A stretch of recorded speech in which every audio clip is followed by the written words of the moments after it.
Hi, my friends. Today I want to present you a new story. Enjoy watching it. It started with the weight of leather and guilt. Isabel's handbag was never light, but that afternoon when she left it on the kitchen chair, I noticed it sagging like it carried secrets instead of lipstick. Careful, Frankie, I muttered to myself as I peeked inside. A man could lose an arm in here. My joke died when I saw it. A sleek black bottle of men's cologne. Expensive. Definitely not mine. My aftershave cost less than a sandwich. Next to it, a folded receipt for a hotel booking. My stomach clenched. Then the final blow. Nestled between a wallet and a compact mirror, a tube of lubricant. I blinked at it like it might explain itself. "Oh, Isabella," I whispered. "What on earth have you done?"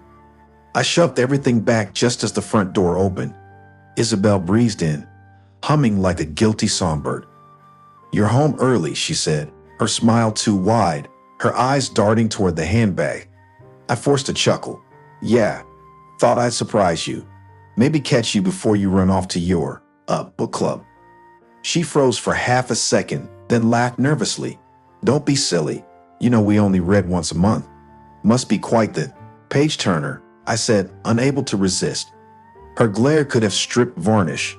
"You're impossible, Frankie." She snatched up the handbag and hurried upstairs. That night, lying awake, I kept hearing the clink of the cologne bottle in my head. Every instinct screamed that Isabel was slipping away, and not just into someone else's arms, but to who? The next morning, determination hardened my chest.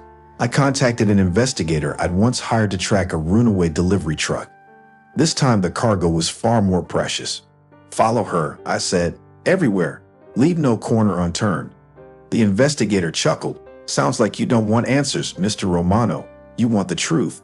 They're not always the same thing." "Then give me both," I replied. When I hung up, I stared out the window at my furniture workshop. Isabel and I had built our lives together like dovetailed joints, tight, steady, unbreakable. But now I could feel the cracks. And I wasn't sure if I was ready for what would come spilling through. The investigator didn't waste time. 3 days later, he sat across from me in a corner booth of Tony's Diner, where the coffee was thick enough to patch holes in drywall. His face carried the weary look of a man who'd seen too much and charged extra for it. He slid a folder across the table. "Brace yourself, Frankie." Inside were photographs. Isabel, my Isabel, laughing in the passenger seat of Alfred's car, my son-in-law's car. The shock hit like a hammer to the chest. Another picture showed them in a hotel lobby, his hand pressed against the small of her back like it belonged there. I choked out a bitter laugh. So this is where my furniture polish money goes. 5-star hotels for the family traders. The investigator didn't smile. There's more. He produced printed emails. Words like "our plan," "take over the business," and "Rachel doesn't suspect a thing." My hands trembled, the paper crinkling beneath my grip. My daughter, Rachel, Alfred's wife.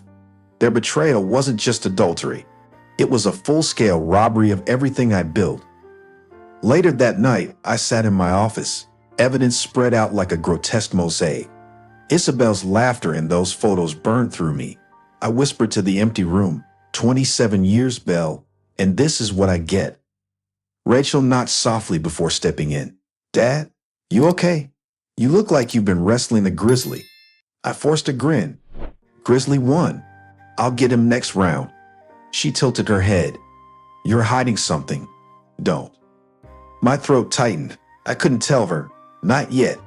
The truth would crush her, and I needed to be sure, needed to plan. After she left, I picked up the bottle of cologne from Isabel's handbag, still hidden in my drawer.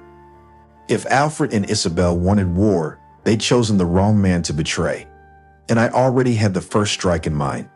I'd never been much for theatrics, but betrayal has a way of awakening the dramatist in a man. Sitting alone in my workshop one night, surrounded by half-finished chairs and sawdust, I stared at that tube of lubricant, like it was the key to my freedom. Or my madness. Maybe both. The plan came together piece by wicked piece. A quick stop at the hardware store, where I asked the clerk for the strongest adhesive they sold. He raised an eyebrow. "Fixing furniture?" he asked. "Something like that." I replied with a smile so sly it nearly scared me. Back home, I carefully swapped Isabel's tube for one filled with industrial-strength superglue. The tubes were the same size and looked very similar. My hands shook, but my grin widened. Next came phase 2, a small smoke machine I kept from my daughter's long-forgotten Halloween party. With a bit of rewiring, I rigged it to release on a timer in the hotel room which Isabel and Alfred had booked at the same hotel. So it wasn't difficult for me to find out which room they would be meeting in next. And beneath the nightstand, I planted a tiny recorder. The day of their rendezvous arrived. My stomach churned, but my mind felt cold and sharp. From the parking lot, I watched them check in, giddy and blind to their doom.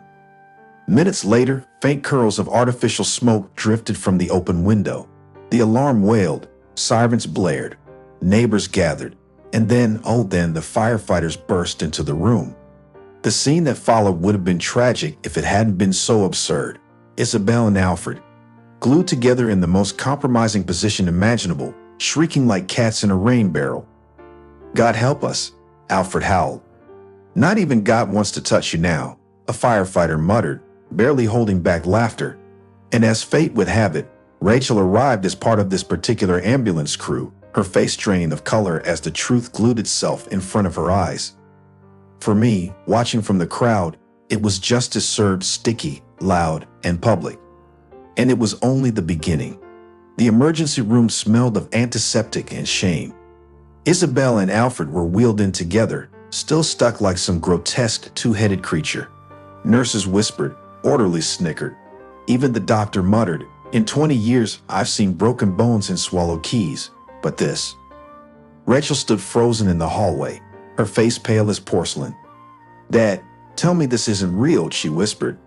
I took her hand gently.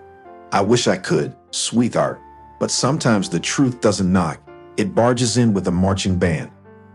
When the doctor finally pried them apart with a cocktail of solvents, Isabel tried to regain her composure. She tucked in her hospital gown, chin high, like a queen who'd merely tripped on her robe.